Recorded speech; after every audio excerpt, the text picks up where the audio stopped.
Hello guys, आपका मधुर Gupta channel पे एक बार फिर से स्वागत है। तो जेईई मेन 2025 चैप्टर का नाम सॉल्यूशन, ठीक है। क्वेश्चन बहुत प्यारा है, रोल्स लॉ से ये क्वेश्चन है और सबसे मतलब आप बोल सकते हैं कि उसमें बहुत अच्छा पार्ट है रोल्स लॉ का। सॉल्यूशन चैप्टर में बहुत आसान सा लॉ है, अगर आप जानने की होती है ना क्यूरियोसिटी कि हाँ सर हमको समझ में आ रहा है, मेन समझने का ही रोल होता है बच्चे में, ठीक है ना। तो जैसे रोल्स लॉ की हम बात करते हैं तो हम जो जनरली बात करते हैं ना बच्चा, वो बाइनरी लिक्विड सॉल्यूशन की बात करते हैं, ठीक है ना। ये सब आपको पता भी होगा, बाइनरी लिक्विड सॉल्यूशन। बाइनरी का मतलब दो कंपोनेंट होते हैं, जैसे सॉल्यूट और सॉल्वेंट की बात करते हैं हम, ठीक है ना। चलिए इन जनरल हम सॉल्यूट और सॉल्वेंट की बात करते हैं। चलिए तो अब इसमें क्या होता है, रोल्स लॉ जो कहता है ना, हमारा जो क्वेश्चन है ना, मैं ये क्वेश्चन पढ़ देता हूँ। ए सॉल्यूशन, एक सॉल्यूशन है, is made by mixing 1 mole of volatile liquid ए। अच्छा, ए सॉल्यूशन नहीं है, अ सॉल्यूशन, उसने तो ऐसे लिख रखा है ना, ठीक है। A solution is made by mixing 1 mole of volatile liquid A with 3 moles of volatile liquid B, ठीक है। The vapour pressure of pure A, vapour pressure pure A का दे रखा है, ठीक है। And that of the solution is, solution का pressure दे रखा है। फिर आपसे पूछा है the vapour pressure of pure B and the least volatile component of the solution. अब मैं आपको पहले तो दो क्वेश्चन, दो पार्ट है और यहाँ पे 4 ऑप्शन है। पहले तो मैं आपको धीरे धीरे करके एक एक चीज समझाऊंगा। जैसे बाइनरी को लिक्विड सॉल्यूशन होता है ना, जैसे आप बोलिए कि जैसे ये सॉल्यूशन है, ठीक है, और इसमें दो लिक्विड है। कितने लिक्विड है? 2, ठीक है, 2 लिक्विड है, ठीक है, लिक्विड ए और लिक्विड बी। इसको हम ऐसे लिख सकते हैं, लिक्विड ए भी है इसमें और लिक्विड बी भी है। वीडियो के थ्रू ही मैं आपको कॉन्सेप्ट समझाऊंगा, क्वेश्चन के थ्रू, वीडियो के थ्रू तो समझाऊंगा क्या, क्वेश्चन के थ्रू ही मैं आपको कॉन्सेप्ट समझाऊंगा। एक टाइम आएगा जब मैं लेक्चर्स कंटेंट के भी बना रहा होगा, मतलब थ्योरी के, लेकिन मैक्स अभी तक तो मेरे को लग रहा है कि थोड़े टाइम में क्वेश्चन ही आपके इस चैनल पे देखने को मिले, और धीरे धीरे अगर टाइम मिलेगा तो मैं थ्योरी के भी, जैसे जैसे डिमांड होगी कि सर इसका टॉपिक का बनाओ, इसका बनाओ, तो मैं वो भी बनाना चालू कर दूंगा, ठीक है। चलिए, तो यहाँ पे अगर हम बात करें तो लिक्विड ए और लिक्विड बी है, ठीक है सर। यहाँ पे इसकी वेपर्स बन रही होंगी, क्योंकि देखो ध्यान से सुनना, जो रोल्स लॉ है ना हमारा, वो हम 2 चीज़ों की बात करते हैं। क्या? पहला कि एक कंपोनेंट, मतलब 2 कंपोनेंट है ना इसमें, जिसमें से एक कंपोनेंट नॉन वोलेटाइल हो और एक कंपोनेंट वोलेटाइल हो। बात समझ में आई क्या बोला मैंने ये बोला कि जैसे for example non volatile solute जो है वो नॉन वोलेटाइल है। मतलब मैं अगर ऐसे बोल दूं कि एक कंपोनेंट तो आपका 1 कंपोनेंट, 2 कंपोनेंट होंगे ना इसमें, तो 1 कंपोनेंट तो आपका नॉन वोलेटाइल होगा, ये केस बता रहा हूं मैं आपको, और दूसरा कंपोनेंट जो होगा, सेकंड कंपोनेंट, वो क्या होगा? वोलेटाइल होगा। एक तो इसके लिए आप पढ़ते हो, ठीक है। बच्चों को तो पहले तो यही समझ में नहीं आता सर वोलेटाइल का मतलब क्या होता है। अरे बेटा, वेपर जिसकी बन जाती है उसको वोलेटाइल बोल देते हैं अपन, है ना। हाँ, और नॉन वोलेटाइल किसको? जैसे ग्लूकोज हो गया, है ना, इथाइलिन ग्लाइकोल हो गया, वे जिसकी वेपर्स नहीं बनती, ठीक है ना। हाँ चलिए, इसके बाद ये पहला केस हो गया। दूसरा केस जिसमें दोनों ही, बोथ कंपोनेंट आर वोलेटाइल, जो हमारा क्वेश्चन भी है, बोथ कंपोनेंट आर वोलेटाइल। तो बहुत आराम से देखें, ठीक है, बोथ कंपोनेंट आर वोलेटाइल। तो यहाँ पे जो ये दोनों कंपोनेंट है ना, दोनों लिक्विड है, वो ध्यान से सुन लेना। इसमें जैसे लिक्विड ए और लिक्विड बी, इसमें से लिक्विड की अगर हम बात करें तो भैया एक कंपोनेंट तो नॉन वोलेटाइल है और दूसरा कंपोनेंट वोलेटाइल है। इसमें दोनों ही लिक्विड, कंपोनेंट का मतलब है यहाँ पे लिक्विड से है, सुन लो अच्छे से। कंपोनेंट का रोल का मतलब क्या है, यहाँ पे लिक्विड से है। सॉल्यूट और सॉल्वेंट की तरह मत सोच लेना, 2 लिक्विड की बात कर रहे हैं अपन, है ना। चलिए, तो आप एक तरीके से बोल सकते हैं कि यहाँ पे जो नॉन वोलेटाइल होगा वो सॉलिड रहता है ऑब्वियसली, और यहाँ पे अगर आप वोलेटाइल की बात करेंगे तो इन जनरल लिक्विड की हम बात करते हैं। और यहाँ पे बोथ कंपोनेंट आर वोलेटाइल, मतलब दोनों बोथ आर लिक्विड।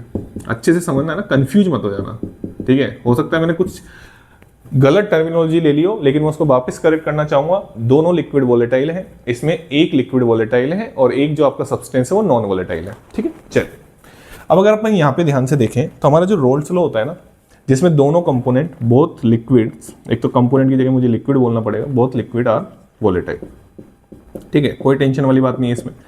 अब हमारा जो रोल्स लॉ होता है ना, वो पता क्या बोलता है, जो हमारा जो क्वेश्चन है ना वो सेकंड वाले केस का है, ठीक है ना। तो रोल्स लॉ बहुत ही प्यारी चीज बोलता है। क्या बोलता है रोल्स लॉ? कि सर जो पार्शियल वेपर प्रेशर, किसकी बात कर रहा हूं मैं? रोल्स लॉ की। रोल्स लॉ की, रोल्स लॉ क्या बोलते हैं?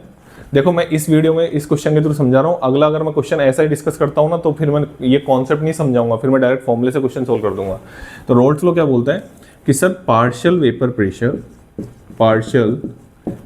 Pressure of A is directly proportional to mole fraction of ए।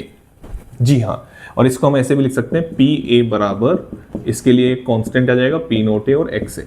तीनों का मतलब आपको पता होना चाहिए। P A partial vapour pressure of A, P naught A partial ये अपना vapour pressure of pure liquid, P A vapour pressure of pure liquid A. आराम से जब दोनों कंपोनेंट को नहीं मिलाया था तो उस कंडीशन में वेपर प्रेशर है प्योर लिक्विड का। यहाँ पे बच्चे ध्यान से सुन ले, दोनों कान खोल के, कि ये जो मोल फ्रैक्शन है, मोल fraction of A in liquid state, ये ध्यान से पूरा फोकस करें। यहाँ पे लिक्विड स्टेट लिखी है मैंने, मतलब इसमें मोल फ्रैक्शन की बात कर रहा हूं मैं। बात समझ में आ गई? अच्छे से समझ में आ गई। ऐसा ही सेम चीज होती है बी के लिए, तो अपन लिख सकते हैं पी नोट बी और एक्स बी। बात समझ में आ गई? अब अगर मैं इधर टोटल वेपर प्रेशर की बात करूं ना, तो क्या करूंगा? अरे हमारा डाल्टन्स लॉ क्या बोलता था कि भैया टोटल वेपर प्रेशर जो आप बता रहे हैं, तो partial pressure of liquid A plus partial pressure of liquid B. कहने का मतलब क्या है, मैं यहाँ लिख देता हूँ कि अगर हम टोटल वेपर प्रेशर की बात करें ना, जैसा कि इस क्वेश्चन ने बोल भी रखा है, तो partial pressure of A partial pressure of B, इसको आप लिख सकते हैं क्या? P naught A X A plus P naught B X B. और ये मैं कौन सा केस सोल्व कर रहा हूँ? जहाँ पे both liquids are volatile in nature, दोनों की वेपर्स बन सकती है। अरे यार सिंपल सी बात है, जो लिक्विड वोलेटाइल होगा उसकी वजह से वेपर प्रेशर आएगा, जो नहीं होगा उसकी वजह से वेपर प्रेशर कहाँ से आएगा? उसकी वेपर्स तो बनेगी ही नहीं। बेसिक अगर स्ट्रॉन्ग होंगे आपके तो मजा खतरनाक आता है भाई सब पढ़ने में। हाँ ये तो है। चलिए, तो ये फॉर्मूला हो गया, फॉर्मूला ड्राइव भी कर लिया अपन ने, कोई टेंशन वाली बात नहीं। आगे बढ़ते हैं। अब इसके बेस पे क्वेश्चन पूछा गया है। अब मेरे हिसाब से फर्जी सा लगेगा अब आपको क्वेश्चन, अब कोई दम वाली बात नहीं है इसमें, ठीक है ना, कोई दम वाली बात नहीं है। यहाँ पे जो प्रेशर है, जो आपको प्रेशर ऑफ सॉल्यूशन में यहाँ पे लिख देता हूँ, ठीक है, और आपका फॉर्मूला बनेगा P naught A X A plus P naught B X B. अब मेरे हिसाब से क्वेश्चन बहुत ही कम समय का रह चुका है। 500 mm ऑफ एच जी बराबर पी नोट ए कितना दे रखा है, मिल जा 500 mm 200 200 एक्स ए मोल फ्रैक्शन निकालो भाई। एक मोल तो ए का है, 3 मोल बी के हैं, तो इसकी मोल फ्रैक्शन आ गई 1/4, इसको तो निकालना है, और इसकी मोल फ्रैक्शन आ गई 3/4। ठीक है, ये 50 बार कट गया तो ये 450 आ जाएगा। ये सब mm ऑफ एच जी में थे, यूनिट का ध्यान रख लेना। तो 450 इंटू 4 डिवाइड बाई 3, तो ये आ जाएगा आपका पी नोट बी। तो ये 15 बार कट गया, मतलब पी नोट बी आपका आ गया 600 mm एच जी। तो पहले ये दोनों ऑप्शन तो कट गए। अब बचे ये दोनों ऑप्शन। दूसरा पार्ट क्वेश्चन ने पूछा था लीस्ट वोलेटाइल। मैं आपको एक चीज़ बता देता हूँ, जो ज़्यादा वोलेटाइल होगा ना उसका वेपर प्रेशर ज़्यादा होगा, मतलब more volatile substance have more vapour pressure but less boiling point. बात से अच्छे से सुन लो, मोर वोलेटाइल कंपोनेंट हैव क्या, more vapour pressure but less boiling point. ठीक है ना, इसका ध्यान रखें। तो आप आराम से देख सकते हैं कि पी नोट ए का तो है कितना, 200 mm of H G, 200 mm of H G. अच्छे से लिख दो सर, ऐसे क्या कर रहे हो आप, है ना, अच्छे से लिख देते हैं यार, 200 mm ऑफ एच जी। और पी नोट बी जो है आपका वो क्या है बच्चा, अरे बोल दो यार, 600 mm ऑफ एच जी। तो बताओ P naught B P naught A से क्या है, ज़्यादा है। तो बताओ मोर वोलेटाइल कौन हुआ, ऑब्वियसली बी हुआ, टेंशन वाली बात नहीं है। इसका वेपर प्रेशर क्या है, ज़्यादा है। तो आंसर क्या आ गया, आंसर आ गया आपका सी। बताओ, मैंने पूरा रोल्स लो बताया।